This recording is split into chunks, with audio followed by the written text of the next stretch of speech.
If you followed my channel, you know there are two ways I do statue comparison videos. The first is I will take a ton of statues and do like a top 10 or the best of and count all the way down from my least favorite to my most favorite. And I've done that multiple times with Venom statues. Simply because I've owned over 50 Venom/Venomized characters.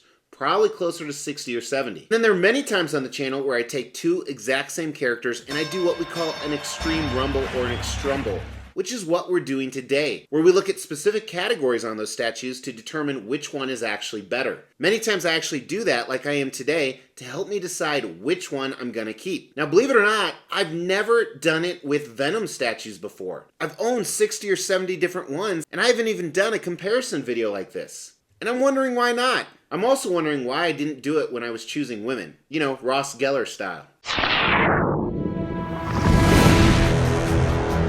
Hey, my name is Mr. X. Welcome to the Xtreme channel. We are giving away $1,000 statues to you guys. If you want to know how to win one, stay tuned for later in the video. Hey everyone, welcome to the Xtreme channel. My name is Mr. X, and today we're looking at two amazing custom Venom statues, both sculpted by the same sculptor, commissioned by two different people. Now, the reason I'm doing this, as I alluded to in the intro, I want to sell one of these because I'm trying to whittle down my collection. Actual true comic Venom statues, I really only have, this is it, just these two. I do have this Venom with wings, but to me that's kind of the Donny Cates King in Black era, where these are more the traditional like Delato, McFarlane Venoms from earlier. Although I fell in love with Venom during Lethal Protector and his original Spider-Man comics. You know, check out this video right here. You're going to see that I have most of his original or key appearances in a 9.8 slab on the wall. Now on top of that, I have a few offshoot Venoms. I have an MVC Venom still, this guy right here. And then I own a bunch of Venomized characters with maybe one or two arriving later this year. But for now, got to figure out which one I'm going to keep, and I'm going to let you know at Did I say Humana? I'm going to let you know as a spoiler, I absolutely love both of these.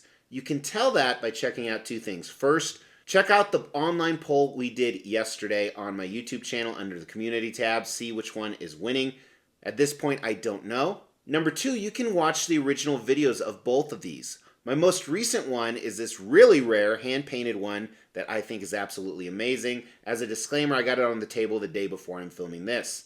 Then, of course, I've had this one for quite a while. And if you remember, this one was a dark horse. I didn't anticipate it as much, but when I have it in hand, it is wow impressive, despite some flaws we're going to talk about as we compare the two today. So let's jump in, starting to look at some of the categories. Some of these are the traditional categories we use when we review a statue. Some are specific to comparison videos. So let's start the Xtrumble, looking at which has a better base, which I think is incredibly hard. If you've watched my Venom reviews, you know I say they either make Venom on top of a building or in a sewer. This is exactly what I'm talking about. One is in a sewer, one is on top of the building. I don't think one is better than the other. You know, Venom in a sewer is more about him being a creature-esque, and in Lethal Protector, his first comic series, he actually lived below the streets in a sewer with a bunch of other people, actually. And just for clarification purposes, we're going to call the one on my far left, your far right, Water Tower, and we're going to call this one Sewer throughout the comparison as not to confuse them. So, looking at the sewer one, it is cool. It's very dynamic. You have a few different things going on. Other than the fact it's a sewer and you see piping and things like that everywhere, the water is splashing everywhere, which matches the motion of his body. You see rats throughout the sewer as well, that some of them are movable. And then the really cool part, you see newspapers flying. Not only do you see newspapers flying, but you see very cool articles about other Marvels, specifically Spider-Man and a few other pieces on there. Some are even comic book covers, which I really like. But as you can see right here, there's some design issues we're going to talk about. The other one is a water tower.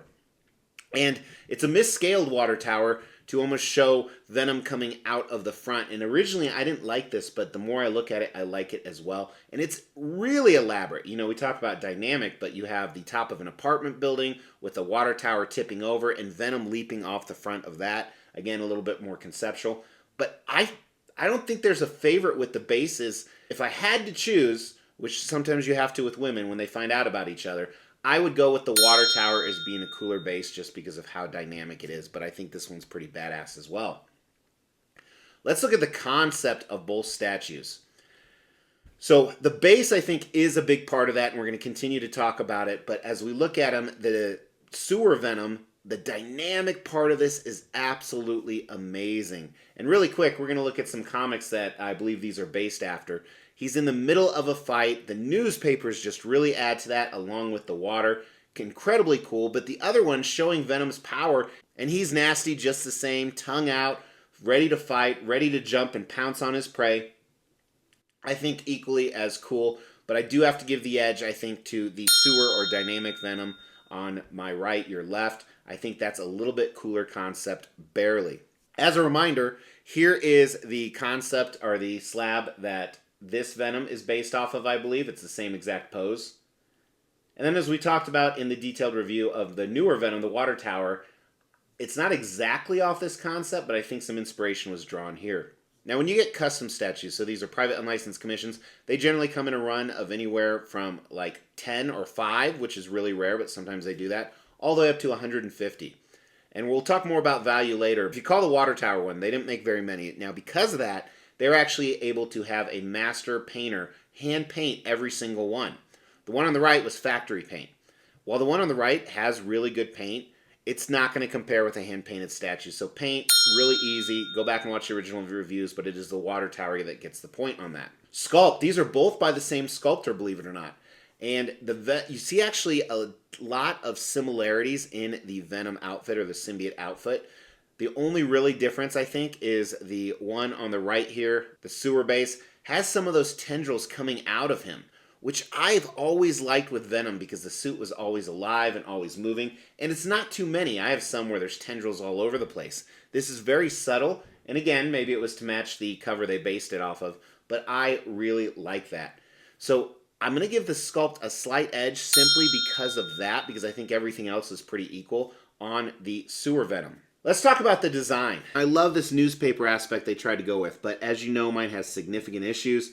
Some of the rats have a few broken parts too because it wasn't really done well together. And this one's really shaky, where there's almost zero problems other than one small breakage on the drool with the Water Tower one. So really, I think the Water Tower one was designed better, even though it's just as elaborate. One might argue more.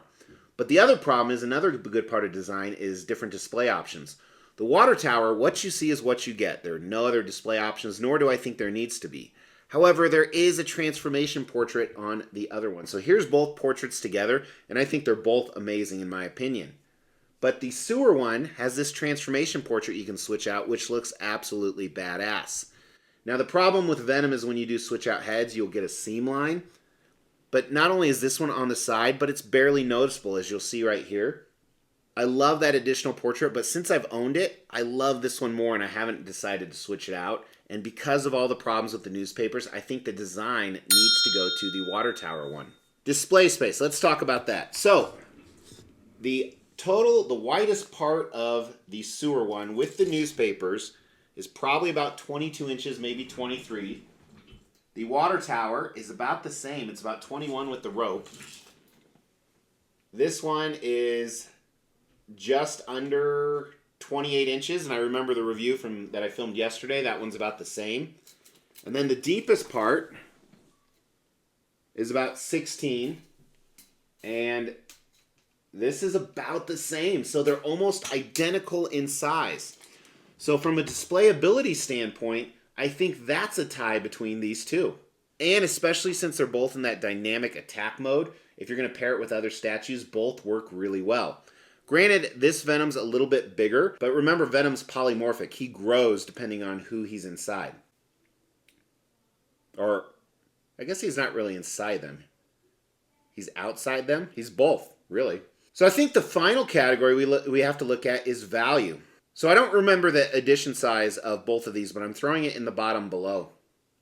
And with that being said, remember the one on the right was quite a bit cheaper, as you see, compared to the one on the left because they made a lot more of them. So value-wise, I think, when something is less than half the price and it has a lot of cool factors the same, I think you have to go with the sewer Venom, in my opinion.